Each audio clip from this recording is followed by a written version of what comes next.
नमस्कार। कोविड-19 पर आधारित इस विशेष कार्यक्रम में आपका स्वागत है। मैं आपके साथ नूतन। आज प्रधानमंत्री नरेंद्र मोदी ने आकाशवाणी से मन की बात कार्यक्रम में देशवासियों से अपने विचार साझा किए, जिसमें उन्होंने लोगों से अपील की कि वे त्योहारों में बाजार से खरीदारी करते समय स्थानीय उत्पादों को प्राथमिकता दें। आकाशवाणी से मन की बात कार्यक्रम में अपने संबोधन में श्री मोदी ने सभी लोगों से कहा कि वे वोकल फॉर लोकल के संकल्प को ध्यान में रखें। उन्होंने कहा कि दुनिया भर में भारतीय उत्पादों को अधिकाधिक पसंद किया जा रहा है। उन्होंने कहा कि ऐसे अनेक स्थानीय उत्पाद हैं जिनमें विश्व स्तर का बनने की क्षमता है। कोरोना के संकट काल में हमें संयम से ही काम लेना है, मर्यादा में ही रहना है। साथियों, जब हम त्योहार की बात करते हैं, तैयारी करते हैं, तो सबसे पहले मन में यही आता है कि बाजार कब जाना है, क्या क्या खरीदारी करनी है। लेकिन इस बार जब आप खरीदारी करने जाएं, तो वोकल फॉर लोकल का अपना संकल्प अवश्य याद रखें। बाजार से सामान खरीदते समय हमें स्थानीय उत्पादों को प्राथमिकता देनी है। प्रधानमंत्री ने इस बारे में खादी का उदाहरण दिया। उन्होंने कहा कि लंबे समय से खादी सादगी का प्रतीक बनी रही, लेकिन अब इसे पर्यावरण अनुकूल वस्त्र के रूप में पहचान मिली है। उन्होंने कहा कि खादी हर मौसम में हमारे शरीर के अनुकूल है और अब ये फैशन का भी एक हिस्सा बन गई है। लंबे समय तक खादी सादगी की पहचान रही है, लेकिन हमारी खादी आज इको फ्रेंडली फैब्रिक के रूप में जानी जा रही है। स्वास्थ्य के दृष्टि से ये बॉडी फ्रेंडली फैब्रिक है, ऑल वेदर फैब्रिक है और आज खादी फैशन स्टेटमेंट तो बन ही रही है। खादी की पॉपुलैरिटी तो बढ़ ही रही है, साथ ही दुनिया में कई जगह खादी बनाई भी जा रही है। मैक्सिको में एक जगह है ओहाका। इस इलाके में कई गांव ऐसे हैं जहां स्थानीय ग्रामीण खादी बुनने का काम करते हैं। आज यहाँ की खादी ओहाका खादी के नाम से प्रसिद्ध हो चुकी है।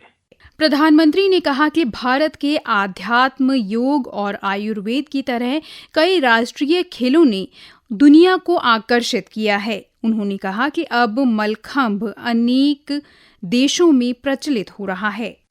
आजकल हमारा मलखम्ब भी अनेकों देशों में प्रचलित हो रहा है। अमेरिका में चिन्मय पाटणकर और प्रज्ञा पाटणकर ने जब अपने घर से ही मलखम्ब सिखाना शुरू किया था, तो उन्हें भी अंदाजा नहीं था कि इसे इतनी सफलता मिलेगी। अमेरिका में आज कई स्थानों पर मलखम्ब ट्रेनिंग सेंटर्स चल रहे हैं। बड़ी संख्या में अमेरिका के युवा इससे जुड़ रहे हैं, मलखम्ब सीख रहे हैं। आज जर्मनी हो, पोलैंड हो, मलेशिया हो, ऐसे करीब 20 अन्य देशों में भी मलखम्ब खूब पॉपुलर हो रहा है। अब तो इसकी वर्ल्ड चैंपियनशिप भी शुरू की गई है, जिसमें कई देशों के प्रतिभागी हिस्सा लेते हैं। प्रधानमंत्री ने विजयादशमी पर लोगों को शुभकामनाएं देते हुए कहा कि दशहरा न केवल असत्य पर सत्य की जीत का, बल्कि संकटों पर धैर्य की जीत का भी प्रतीक है। उन्होंने लोगों से कहा कि वे धैर्य बनाए रखें और कोविड संकट के दौरान संयम से काम लें। उन्होंने त्योहारों के दौरान सभी से मास्क पहनने, साबुन से हाथ धोने और 2 गज की दूरी बनाए रखने का सुझाव दोहराया। दशहरे का ये पर्व असत्य पर सत्य की जीत का पर्व है, लेकिन साथ ही ये एक तरह से संकटों पर धैर्य की जीत का पर्व भी है। आज आप सभी बहुत संयम के साथ जी रहे हैं, मर्यादा में रहकर पर्व त्योहार मना रहे हैं। इसलिए जो लड़ाई हम लड़ रहे हैं, उसमें जीत भी सुनिश्चित है। श्री मोदी ने कहा कि त्योहारों के इस मौसम में हमें लॉकडाउन की अवधि को भी याद रखना चाहिए, जब लोगों को सफाई कर्मियों, सब्जी विक्रेताओं, दूध आपूर्तिकर्ताओं और सुरक्षा गार्डों के महत्व का पता चला। उन्होंने लोगों से सेवा प्रदान करने वाले ऐसे सभी व्यक्तियों को त्योहारों के मौसम में अपने उत्साह में शामिल करने को कहा। साथियों, त्योहारों के इस हर्षोल्लास के बीच में लॉकडाउन के समय को भी याद करना चाहिए। लॉकडाउन में हमने समाज के उन साथियों को और करीब से जाना है जिनके बिना हमारा जीवन बहुत ही मुश्किल हो जाता। सफाई कर्मचारी, घर में काम करने वाले भाई बहन, लोकल सब्जी वाले, दूध वाले, सिक्योरिटी गार्ड्स, इन सब का हमारे जीवन में क्या रोल है, हमने अब भली भांति महसूस किया है। कठिन समय में ये आपके साथ थे, हम सबके साथ थे। अब अपने पर्वों में, अपनी खुशियों में भी हमें इनको साथ रखना है। मेरा आग्रह है कि जैसे भी संभव हो इन्हें अपनी खुशियों में जरूर शामिल करिए, परिवार के सदस्य की तरह करिए। फिर आप देखिए आपकी खुशियां कितनी बढ़ जाती। श्री मोदी ने कहा कि लॉकडाउन के दौरान देश में प्रौद्योगिकी आधारित सेवा वितरण के अनेक नए तरीके सामने आए। उन्होंने झारखंड में महिलाओं के स्वयं सहायता समूह का उदाहरण दिया, जिन्होंने खेतों से सीधे लोगों के घरों तक फल और सब्जियां पहुंचाईं। लॉकडाउन के दौरान टेक्नोलॉजी बेस्ड सर्विस डिलीवरी के कई प्रयोग हमारे देश में हुए हैं।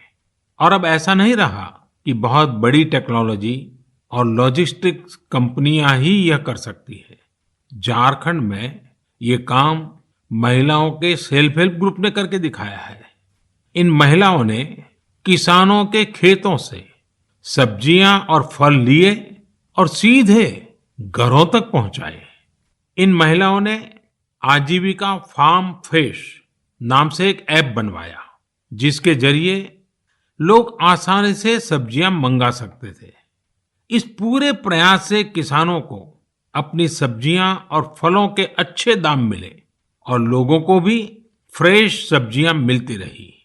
वहां आजीविका फार्म फ्रेश ऐप का आइडिया बहुत पॉपुलर हो रहा है। लॉकडाउन में इन्होंने 50 लाख रुपए से भी ज्यादा के फल सब्जियां लोगों तक पहुंचाई हैं।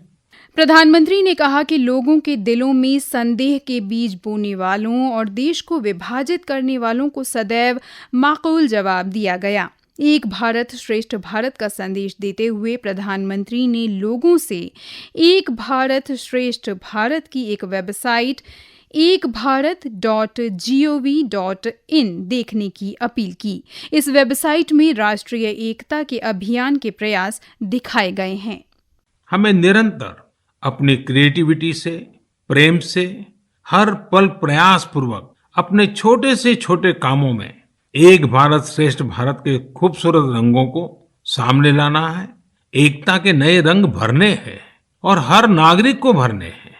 इस संदर्भ में मैं आप सब से एक वेबसाइट देखने का आग्रह करता हूं, ekbharat.gov.in।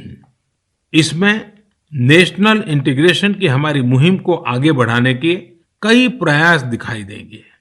इसका एक दिलचस्प कॉर्नर है आज का वाक्य। इस सेक्शन में हम हर रोज एक वाक्य को अलग अलग भाषाओं में कैसे बोलते हैं यह सीख सकते हैं। प्रसार भारती देहरादून के सम्मानित श्रोताओं, मैं अंबर खरबंदा आपसे बात कर रहा हूं। आपने कई बार मुझे इस चैनल पर सुना है। मैं अपने गीत, अपनी गज़लों के साथ आता रहा हूं, लेकिन आज कोई गीत नहीं सुनाऊंगा, कोई गज़ल भी लेकर नहीं आया हूं। आज मैं लेके आया हूं एक प्रार्थना, एक अपील, एक इल्तिजा। आप सब जानते हैं कोरोना महामारी ने पूरी दुनिया को त्रस्त कर रखा है। चिंता की बात यह है दोस्तों कि कोई ठोस निदान, कोई ठोस उपचार हमें अभी तक समझ में नहीं आया कि इस महामारी से कैसे हम पार पा सकते हैं, कैसे लड़ सकते हैं। फिर भी कुछ सावधानियां हैं। मुझे मालूम है आप उन सावधानियों का पालन कर रहे हैं, मैं भी कर रहा हूं। लेकिन नए सिरे से हमें रोज़ अपने आप से वादा करना है कि हम पहले से भी ज़्यादा दृढ़ता के साथ, सख्ती के साथ इन सावधानियों का पालन करेंगे। जैसे पहली बात सुनिए, अगर बहुत ज़रूरी नहीं है तो घर से बाहर न जाएं। गली में टहलना कुछ दिन के लिए बंद कर दें। हेलो हाय करने के लिए लोगों के घर जाना बंद कर दें, कुछ दिन की बात है। और अगर बहुत ज़रूरी हो बाहर जाना, मुझे भी जाना होता है, आपको भी अगर बहुत ज़रूरी हो जाना, तो मास्क लगाएं। मुंह और नाक पूरी तरह ढका हुआ होना चाहिए। गले में मास्क लटकाने का कोई फ़ायदा नहीं है, इससे बचें। एक दूसरे से उचित दूरी बनाए रखें। अनावश्यक चीज़ों को न छुएं। जैसे आप किसी दुकान पर जाते हैं तो काउंटर है, कुर्सी है, जिससे आपका मतलब नहीं है, उसे न छुएं। अपना सामान लें, फ़ौरन घर आएं। आपने देखा होगा कुछ लोग पान मसाला खा के सड़कों पर थूकते हैं, उन्हें भी हतोत्साहित करें। आप भी बचें, उन्हें समझाएं कि ये बहुत घातक है। इस तरह कुछ सावधानियां रखकर आप स्वयं को, अपने परिवार को, अपने समाज को सुरक्षित कर सकते हैं। मित्रों, यकीन मानिए, विश्वास कीजिए कि इस वक्त हमारे सामने सिवाय सावधानी रखने के कोई और तरीका नहीं है इस महामारी से निपटने का। साबुन से हाथ धोइए, कई बार हाथ धोइए या सैनिटाइज़र का प्रयोग कीजिए। आपके उत्तम स्वास्थ्य के लिए ढेरों शुभकामनाएं। नमस्कार, धन्यवाद। तो श्रोताओं, ये था हमारे कार्यक्रम का आज का अंक।